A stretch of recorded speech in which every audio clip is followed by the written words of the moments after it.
सध्या राज्यात पाऊस पडतोय। आपली अगोदर पावसाची प्रतीक्षा होती, पाऊस होतोय आणि त्यामध्ये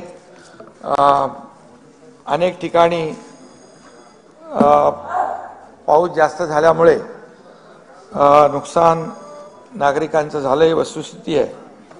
आणि मग आपण अनेक ठिकाणी जे जे काही उपाय करतोय, संपूर्ण प्रशासन ॲक्शन मोडमध्ये आहे, अलर्ट आहे। प्रत्येक ठिकाणी ज्या ठिकाणी नागरिक असुरक्षित आहेत, पूर रेषेमध्ये आहेत, दरडप्रवण क्षेत्रामध्ये आहेत, त्यांना आपण शिफ्ट करतोय। अशी अनेक आपल्याला यापूर्वी देखील सभागृहाला माहिती दिलेली आहे। आणि म्हणून यामध्ये नुकसान जे झालेलं आहे त्यासाठी जेव्हा जेव्हा राज्यातली जनता, शेतकरी संकटात सापडतो त्यावेळेस आपण सरकार म्हणून त्याच्या मागे उभं राहिलं पाहिजे। आणि म्हणून हे सरकार आपलं सर्वसामान्यांचं आहे आणि सर्वसामान्यांचं सरकार असल्यामुळे शेवटी त्यांना कुठेही वाऱ्यावर सोडलं जात नाही, सोडलं जाणार नाही। आणि म्हणून आपण अनेक निर्णय गेल्या वर्षभरामध्ये सरकारने शेतकऱ्यांसाठी घेतलेले आहेत। यामध्ये आताच जी आपली इरशाळवाडीची दुर्घटना देखील झाली, त्यामध्ये देखील त्या लोकांच्या परिवाराच्या पाठीशी सरकार उभं राहिलं आहे। आणि ज्या ज्या ठिकाणी अतिवृष्टी झालेली आहे, पूर आलेला आहे, तिथल्या सर्व नागरिकांना देखील आपण मदतीचा हात दिलेला आहे। आणि शेवटी हे सरकार जे आहे, मी मगाशी म्हटल्याप्रमाणे सर्वसामान्य शेतकरी, कष्टकरी, कामगार, माता भगिनी सर्व यांना जेव्हा जेव्हा अडचण येते तेव्हा तेव्हा हे सरकार त्यांच्या मागे उभं राहतं। आणि म्हणून फक्त माझं कुटुंब, माझी जबाबदारी एवढ्यापुरतं हे सरकार मर्यादित नाही राहत। कारण हे सरकार जे आहे हे सर्वसामान्य जनतेचं सरकार आहे। आणि म्हणूनच आम्ही जे तातडीने पैसे द्यायचे ते पैसे देखील आपण, शेवटी काय सरकार कुणासाठी आहे? नानासाहेब म्हणतात नेहमी सरकारने मागं उभं राहिलं पाहिजे, सरकारने मदत केली पाहिजे, आपण मदत वाढवली पाहिजे।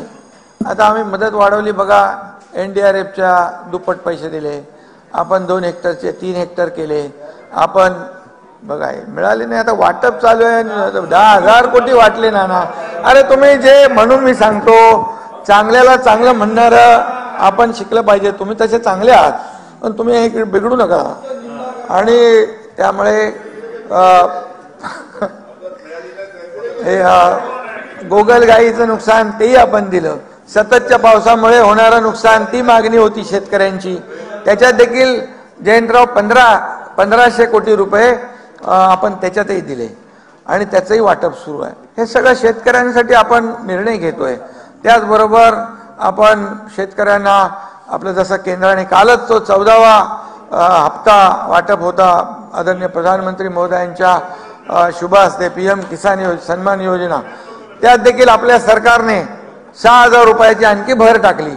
म्हणजे आता 12,000 रुपये मिळणार शेतकऱ्यांना, 12,000 रुपये शेतकऱ्यांना मिळणार आहेत। आणि त्याचबरोबर आता ज्यांचं नुकसान झालेलं आहे, घरात पाणी शिरलंय, धान्य, कपडे, भांडी कुंडी भिजलेली आहेत, 5,000 रुपये आपण तात्काळ मदत देत होतो, ती आता आपण 10,000 रुपये देण्याचा निर्णय घेतलेला आहे।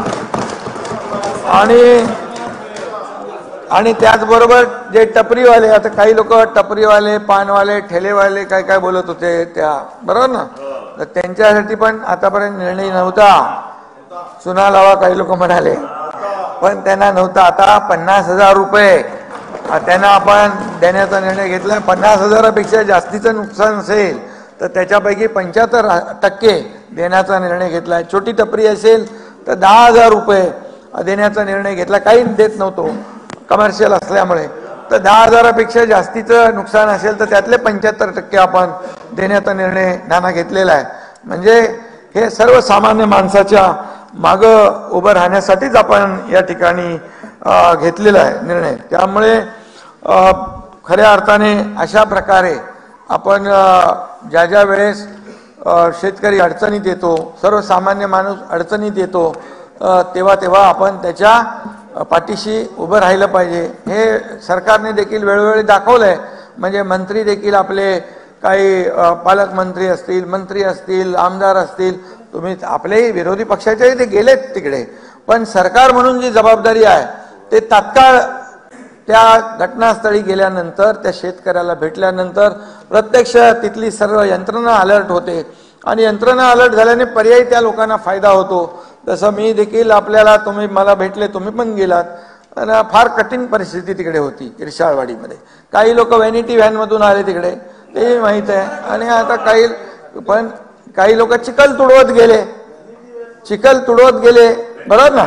मी गेलो म्हणून का मोठेपणा सांगत नाही, परंतु तिथे गेल्यामुळे हे दोघं जण इकडे होते, यांच्याशी माझे दोन्ही उपमुख्यमंत्र्यांशी संपर्क, तिकडे कंट्रोल रूम, इकडे तुमच्यावर कंट्रोल, इकडे सगळे सभागृह चालला पाहिजे, हे सगळं काम चालू होतं. आणि जवळपास एवढी मोठी यंत्रणा तिकडे पोहोचली आणि त्यांना तिथं मदत झाली. NDRF सगळं ते मी तुम्हाला माहिती आहे. आणि नुसतं दाखवायचं, देखावा करायचं असं काम आम्ही करत नाही, करणार नाही. त्यामुळे आणि त्या सगळ्या ह्याच्यामध्ये त्यांच्याही मागे आम्ही नाना उभे राहिलो ताबडतोब. तिथं त्यांचे आता जाऊन बघा तुम्ही, चांगले मोठे कंटेनर ठेवलेत तिथे. म्हणजे असं कुठे शाळेमध्ये हॉलमध्ये नाही, कंटेनरमध्ये त्यांची व्यवस्था, टॉयलेट, बाथरूम सगळं व्यवस्था केली. त्यांची सगळी जीवनावश्यक वस्तू ज्या लागतात त्या सगळ्या दिल्या तिकडे. आणि दुसरी गोष्ट, पर्यायी कायम व्यवस्था करण्याच्या सूचना देऊन आम्ही थांबलो नाही. तर तिथं प्लॉट भूखंड बघितला, सिडकोला सांगितलं की सिडको आता तातडीने त्या ठिकाणी जी परमनंट सोय करायची आहे ती देखील घरं त्या ठिकाणी आपण बांधून देतोय त्यांना. त्यामुळे शेवटी बोलून आम्ही थांबत नाही, तर प्रत्यक्ष कृती त्या ठिकाणी करण्याचं काम या ठिकाणी आम्ही केलेलं आहे. आणि म्हणूनच मगाशी मी म्हटलं, आम्ही रस्त्यावर उतरून काम करणारे लोक आहोत, वर्क फ्रॉम होम नाही आहे. त्यामुळे आणि खरं आहे ते बोलायचं नाही का जय, ते आहे ते करतो ना. आणि त्यामुळे 5,000 ते 10,000चा फायदा त्यांना होईल. तो निर्णय 50,000 रुपये टपरी, 10,000 रुपये ते. आणि त्याचबरोबर या ठिकाणी आपल्याला दुसरं जे आपण केलेलं आहे, ज्यांचं हातावर पोट आहे त्यांच्यासाठी देखील आपण निर्णय घेतलाय आणि त्याची अंमलबजावणी होईल. आणि त्याबरोबर कृषी सेवक जे आहेत, कृषी सेवक, त्यांचंही मानधन 6,000 रुपये होतं. शेवटी शेतकऱ्यांचंही सरकार आहे. शेतकऱ्यांना जसं आम्ही या ठिकाणी बघा तुम्हाला सांगतो, 1 रुपयामध्ये पीक विमा दिली ना आपण. आता 1 रुपयामध्ये पीक विम्यामध्ये किती लोकांनी, 1,15,00,000 लोकांनी नोंदणी केली, त्याच्यामध्ये केले त्याला मुदत, सगळ्यांना कव्हर करणार त्याच्यात पूर्ण लोक, जे सगळे शेवटचा शेतकरी त्याच्या देईपर्यंत आम्ही ते करू, वंचित ठेवणार नाही. त्यामुळे 1 रुपयामध्ये पीक विमा केला आपण. त्याचबरोबर 1.5 कोटी लोकांनी याच्यामध्ये 50,000 रुपये, जे 50,000 पर्यंत आपण निर्णय घेतला होता द्यायचं, जे नियमित शेतकरी पैसे भरत होते, ते दिले का आपण? आम्ही दिले. एका दिवसामध्ये 26 लाख, एका दिवसात 26 लाख शेतकरी एका क्लिकवर 2,500 कोटी रुपये त्यांना मिळालेले आहेत. 14.5 लाख. तर तुम्ही आता माहिती घ्या, 14.5 लाख शेतकऱ्यांच्या खात्यात पैसे गेले. ऐकून घ्या 50,000 शेतकरी फक्त बाकी आहेत, त्यांचे ताबडतोब दिले जातील. आणि त्याचबरोबर आपल्याला हेही मी सांगतो की थोडे राहिले तेही मिळतील. आणि त्याचबरोबर जे आपल्या आश्वासनं होती ती आश्वासनं आम्ही पूर्ण करतोय, काय काळजी करू नका, आम्ही काय तुमच्यावर ढकलत नाही. आणि म्हणूनच जे 6,000 रुपये कृषी सेवकाचं मानधन होतं ते वाढवून 16,000 रुपये केलं आपण.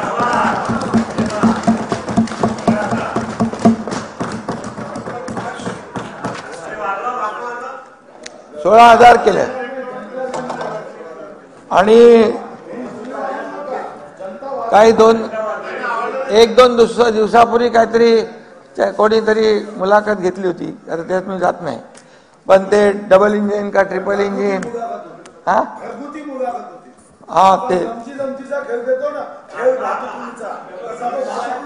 पण आता आमचं बाळासाहेब डबल इंजिन होतं आमचं सरकार चांगलं काम करत, आणखी त्याला वेग यावा. डबल इंजिनचं काम बघून इकडे अजित दादा आले, ट्रिपल इंजिन झालंय आणि त्या ट्रिपल इंजिनला काहीतरी काय म्हणाले, काय दुब्याचा बुस्टर मिळाला आणि त्यामुळे या ट्रिपल इंजिनचं काम वेगात सुरू आहे. नाही आहे ते मान्य करा जयंतराव, तुम्हाला तर आता कामं चालू आहेत, बंद पडलेले यांनी देवेंद्रजींनी सुरू केलेली कामं बंद पडली होती की नाही 2.5 वर्षात, मी पण होतो त्याच्यामध्ये. पण ते लगेच आम्ही सरकार स्थापन केल्यानंतर लगेच त्याला सुरू केलं. इगो वगैरे सगळे बाजूला ठेवले. आम्ही जनतेचं हित लक्षात ठेवूनच निर्णय घेतला पाहिजे. आपला इगो अहंकार अरे राज्याला मागे घेऊन जाईल 15-20 वर्ष. आता टांगा पलटी नसता केला तर लगेच 15 वर्ष मागे गेलो असतो आपण, बरोबर. तर याच्यामध्ये जयंतरावांना सुप्रमा दिला होता का, तेही लगेच करतो केलं की नाही आम्ही. 35 तुमचं एकट्याचं नाही, 35 सुप्रमा दिले. 35 7 ते 8 लाख हेक्टर जमीन ओलिताखाली. बाबा जयंतराव प्रयत्न करत होते पण मिळत नव्हतं, एकही सुप्रमा दिला नव्हता. आता आम्ही 35 सुप्रमा दिल्या. आता शेतकऱ्यांचा हिताचा निर्णय घ्यायलाच पाहिजे, म्हणून तर आम्ही म्हणतो शेतकऱ्यांचं सरकार आहे, सर्वसामान्यांचं सरकार आहे. आणि त्यामुळेच ह्या सगळ्या गोष्टी होत आहेत. आणि म्हणूनच या ठिकाणी मी एवढंच सांगेन, हे राज्यातलं सरकार चांगलं काम करतंय. तुम्ही किती टीका करत बसला तरी आम्ही टीकेला आरोपाला उत्तर कशाने देणार, कामातून उत्तर देणार. म्हणून तर आम्ही रस्त्यावर चिखल तुडवत जातो, नाले पाहणीला जातो, रस्ते दुरुस्ती पाहतो, प्रोजेक्ट पाहायला जातो. आमचे मंत्री जातात, पाऊस पडला अतिवृष्टी झाली की फील्डवर जातात. हे वस्तुस्थिती आहे ना. तुमच्याबद्दल मी नाही बोलत, तुम्ही चांगले लोक आहात, पण जे कोणी बोलतात त्यांना हे लागू आहे. त्यामुळे एवढंच आहे, फक्त काही लोकांची जी आहे फक्त ते काय म्हणतो वाफेचं इंजिन नाही, तोंडाचीच वाफ असते फक्त आणि बुडबुडे असतात, त्यांना बोलू द्या. आम्ही बिलकुल विचलित होणार नाही. आम्ही काम ह्याच्यापेक्षा जास्तीचं करत राहू. आणि त्यामुळे या एवढा जो काही आमच्या स्पीड कामाचा वाढलेला आहे, त्यामुळे काही लोकांना अडचण झाली आहे, पोटदुखी आहे, काय होणार पुढे काय नाही आहे ना. त्यामुळे हे सगळ्या गोष्टी ज्या आहेत हे आपल्याला माहिती आहे. आणि आम्ही बाळासाहेबांचे कार्यकर्ते आहोत. बाळासाहेबांच्या विचाराने आम्ही ही भूमिका घेऊन सरकार स्थापन केलेलं आहे. प्रशांत ते त्यांच्यातले नाहीत, वाईट नाहीत, ते चांगले आहेत.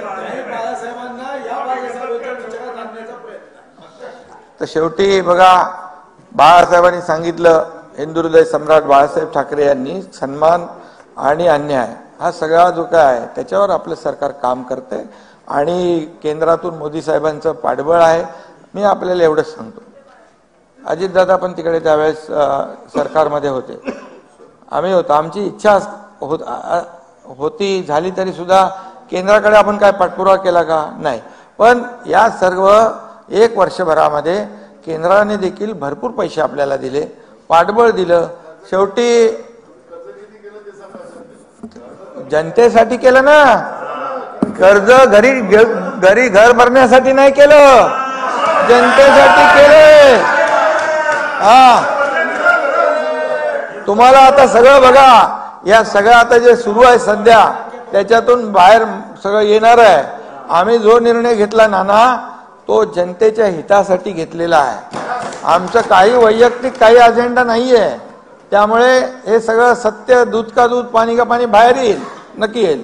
आणि त्यामुळे मी जास्ती काय आपल्याला बोलू इच्छित नाही. आता पुढे अंतिम आठवडा आहे ना आपला, त्यानंतर आपण आणि म्हणून मी एवढंच सांगतो की आपल्या ज्या महिला भगिनी ज्या आहेत, आपल्या या महिला भगिनी प्रचंड मेहनत करतात, आपलं कुटुंब चालवतात आणि त्यांना देखील काही योजना आपण ST वगैरे तिथं केल्या. त्यांचं सक्षमीकरण करण्यासाठी पहिल्यांदा बजेटमध्ये लेक लाडकी लखपती ती योजना आम्ही केली ना महिलांसाठी. आणि महिला बचत गट सक्षम करण्यासाठी जे उमेद आहे त्यांना देखील जे CRP जे आहे 54,000 त्यांचं मानधन 3,000 रुपये होतं, ते वाढवून 6,000 रुपये केले.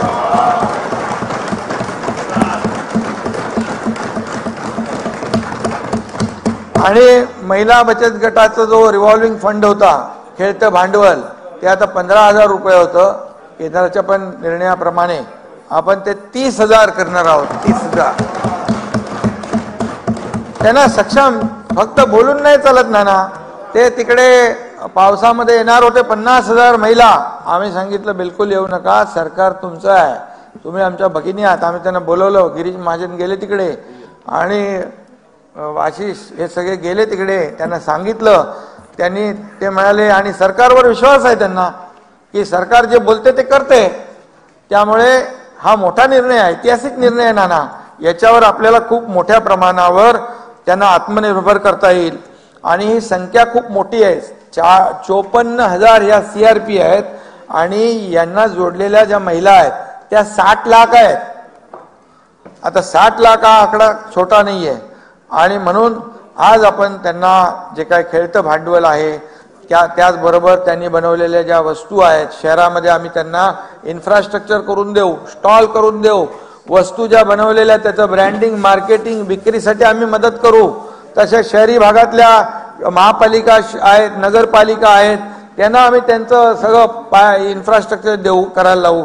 ग्रामीण भागामध्ये कलेक्टरला सांगू आणि त्यांनी जे बनवलेल्या वस्तू ज्या आहेत त्याचं मार्केटिंग करणं, ती विक्री करणं, यासाठी आम्ही मदत करतोय.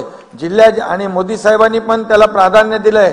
ते कम्युनिटी काहीतरी आहे ना, ते युनिटी मॉलची संकल्पना, म्हणजे त्या मॉलमध्ये त्या महिला बचत गटाने तयार केलेल्या वस्तू ज्या आहेत त्यांची विक्री, त्यांना व्हॅल्यू ॲडिशन, त्यांना योग्य भाव मिळाला पाहिजे, यासाठी देखील आपण काम करतोय. यासाठी देखील फक्त त्यांना महिला बचत गटांना आपण मदत देऊन थांबणार नाही, तर त्यांनी तयार केलेल्या वस्तू ज्या आहेत त्याची बाजारात विक्री झाली पाहिजे, चांगल्या वस्तू लोकांना मिळाल्या पाहिजे. हे सगळं करण्याचा प्रयत्न या ठिकाणी आपण करतोय. आणि त्यामध्ये विविध आम्ही योजना त्या ठिकाणी आणतोय. आणि त्या जवळपास 99 पेक्षा जास्तीच्या योजना या महिला भगिनींसाठी आहेत. त्याची अंमलबजावणी झाली पाहिजे, त्या त्यांच्यापर्यंत पोहोचल्या पाहिजे. किंबहुना राज्य सरकारने घेतलेले जे निर्णय आहेत, राज्य सरकारच्या ज्या योजना आहेत, ते लोक त्या सरकारी कार्यालयामध्ये चक्रा मारून कंटाळून सोडून देत होते. मग आम्ही शासन आपल्या दारी हा उपक्रम सुरू केला नाना. आता तुम्ही त्याला म्हणाले जाहिरात करता, हे करता. अरे तुम्ही एकदा नाना त्या स्टेजवर या. लाभार्थी आहे ना, आमच्या स्टेजवर बसलेले असतात लाभार्थी, चेक घेऊन जातात, ट्रॅक्टर घेऊन जातात, ट्रॅक्टर ट्रेलर घेऊन जातात, हार्वेस्टर घेऊन जातात, सगळं घेऊन जातात. आणि यापूर्वी देखील योजना होत्या, पण आता आम्ही डायरेक्ट थेट त्यांच्या दारी जातो. आता काही लोक त्यांना घरात घेत नव्हते, आता त्यांना दाराचं काय समजणार गांभीर्य, तर थेट आम्ही त्या ठिकाणी दिल्यामुळे 1 कोटी आणि 10 लाख 1 कोटी 10 लाख लाभार्थ्यांनी लाभ घेतलाय ना आता. म्हणजे हे आतापर्यंत ऐतिहासिक हे सगळं शासन आपल्या दारी केलेलं आहे. तर त्यामध्ये काय सगळे लोक असतात का, कुठल्या पक्षाचे थोडेच असतात का, शिवसेना, भाजपा, राष्ट्रवादी नाही, सगळे, काँग्रेस, सगळे लोक असतात. तिथे का पक्ष विचारून आम्ही त्यांना मदत देत नाही. आणि यामुळे काय झालंय, यामुळे सगळे अधिकारी गावागावात, कलेक्टर पासून विभागीय आयुक्तापासून तलाठी, तहसीलदार, BDO, सगळे लोक गावागावात जाऊ लागले. त्यांच्यात पण चढाओढ सुरू झाली नोंदणी करायला. आपल्या जिल्ह्यामधून जास्ती लाभार्थी कसे तयार होतील यासाठी देखील आमचे अधिकारी काम करू लागलेत. म्हणजे शासन काम करतंय, त्यासाठी प्रशासनाची देखील जोड लागते. आणि या शासन आपल्या दारी या कार्यक्रम इतका लोकप्रिय झालेला आहे. आता आपल्या लोकांनी पण मागणी केलेली आहे, तर ते देणार. तुम्ही आपल्या लोकांनी पण मागणी केली आहे, म्हणजे आपल्या विरोधी पक्षाच्या आमदारांनी, त्यांनाही पाहिजे ना ते. त्या सगळीकडे करू आपण, त्याच्यात भेदभाव करणार नाही. आणि म्हणून या सगळ्या ज्या योजना आहेत या एकाच छताखाली त्यांना देण्याचा निर्णय आपण घेतला. तिथे लागणारे कागदपत्र पण त्याच्या तिथंच मिळणार, त्या गावामध्ये आपला माणूस जाणार. आणि यासाठी शासन आपल्या दारी जे आहे ते तुम्ही जरा माहिती घ्या आणि आपल्या लोकांना पण सांगा किती महत्वाची ती योजना आहे. हेलपाटे कसं आहे, आता पूर्वी सगळे हेलपाटेवाला काम होतं, आता हेलपाटेवाला शब्द बंद, खेटे मारणे हा शब्द बंद. त्यामुळे होय खरं आहे.